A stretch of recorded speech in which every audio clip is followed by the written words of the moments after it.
Good morning. When I was younger, much younger, um, Mike's dad, Clyde, took some of us one Sunday afternoon and kind of told us how to put together a sermon. And I remember he said, a good sermon has three parts: an introduction, a body, and a conclusion. You tell them what you're going to tell them, then you tell them, then you tell them what you told them. He also added that the body of the sermon should have 3 points. And don't worry, I'm not going to preach a sermon here, but my Lord's Supper talk has 3 points. Number one, the Lord's Supper is a remembrance. Luke 24:19. The Lord's Supper is not just a religious ritual, but a time for us to remember and reflect on the plan of God to reconcile mankind to God's holy nature. We pause and quietly reflect on the life that Jesus led and the cruel and inhumane death that he endured. As we eat a small piece of bread, we remember his body, so painfully nailed to the cross. As we drink the cup, we remember his blood that flowed from his hands, his feet, and his side that was pierced, his head cut with thorns, and his back that was whipped raw. There must have been blood everywhere. The blood that washes away our sins. The blood that established a new covenant, so that we who were not God's people can now be God's people, all because Jesus went to the cross. He died that we might live.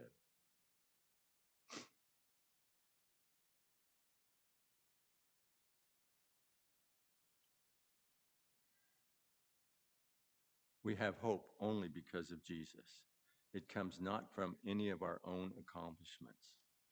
We also need to remember not just the pain and the torment of his death, but also the love and the service that was his life.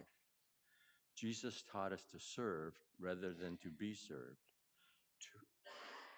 to forgive rather than to demand payment, and to love even those who mistreat us. Number two, the Lord's Supper is an examination. 1 Corinthians 11:28. And so, as we partake of the Lord's Supper, we should examine ourselves. If we freely admit that we are indebted to God for the wonderful gift of Jesus as our only chance of redemption, then how should we properly respond? Paul tells the Corinthians that it's possible to partake of the Lord's Supper in an unworthy manner. This isn't a time to gratify our hunger or thirst. This isn't a time to take a pinch of bread and a sip of grape juice and think that you've fulfilled some religious obligation. Rather, we need to focus our minds on Jesus' sacrifice, and not just that he died, but what impact does his death have on our lives? If Jesus' death redeemed me, then do I have any part in that plan of redemption? The scriptures reveal that I do. Am I doing my best to imitate Christ in all I do? Do I love as he loved? Do I forgive as he forgave? Do I serve as he served?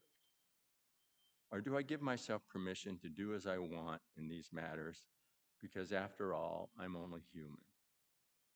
This is the time when we rededicate ourselves to live in peace as much as we can with our fellow man. Each and every one of us has much we can change to improve our private lives. The Lord's Supper is one of the times when we should reflect on how we are behaving and what change we can make for the better.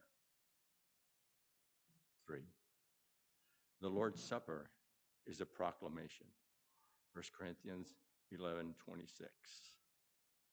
Memorials are established to honor people whose accomplishments benefited others and are great enough that the benefits may last for generations. So people, years after, may know who was responsible for the good that they inherited. For instance, in Washington, D.C., there's the Washington Monument, the Lincoln Memorial, and many others. But nobody has made any contribution to the benefit of mankind greater than Jesus. So we who believe come together every week to celebrate Jesus' death on a cross, cruel and inhumane as it was, where he gave his life that we might live. And so we eat the bread and drink the cup to perpetuate the memory of Jesus and his death on the cross, to tell all who will listen that his death was a sacrifice. It was an innocent man who died for the guilty, so that we, the guilty, the guilty might be found innocent. Think on these things as you partake of the Lord's Supper.